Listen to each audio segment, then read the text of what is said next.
Hi there. So this is training video number 8, and in this video we're going to talk about you've written a blog post. Now what? So what happens after you've written a blog post? Well, first of all, congratulations. You've just written your first blog post. This is an exciting and terrifying time. It's hard to put your writing out there expecting someone to pay money for it. I totally understand that. It takes a great leap of faith, but trust me, it is a leap that is worth taking. Now that you've written it, review your post.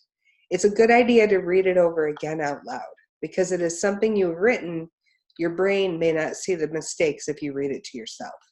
If you read it out loud, it tricks your brain and you're more likely to see where the mistakes are so you can fix them. If you're satisfied with your post, send it to the client.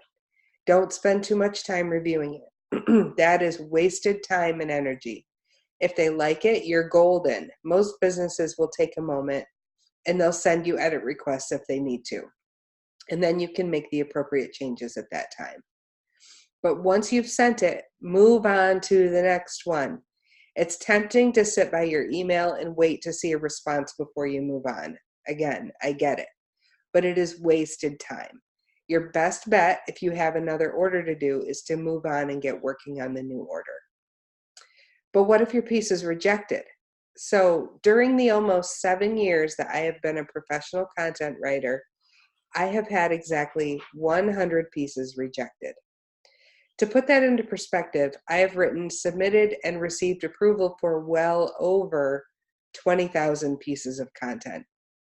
Rejection is the way life is. It's a fact of life. It's bound to happen to a writer. Your job is to brush it off. Chances are very good that you can do any of 3 things with that piece. Number 1, you can keep it as a sample. If you know that it is exceptionally good, keep it for your portfolio. Number 2, keep it and submit it to another client down the road. It might need some changes, but those should only take a few minutes. Number 3, chalk it up as a learning experience. You must go on, you must persevere, and I can't stress this enough.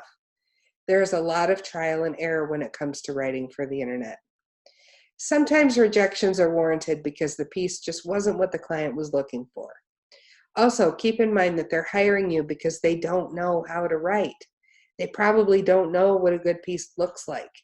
But again, brush it off and move on.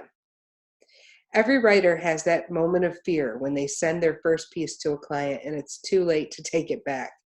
Don't be overcome by that fear, and don't let that fear keep you from submitting your post. I promise that fear is short-lived. There will come a day when you submit a piece without even thinking about it ever again until you get paid for it.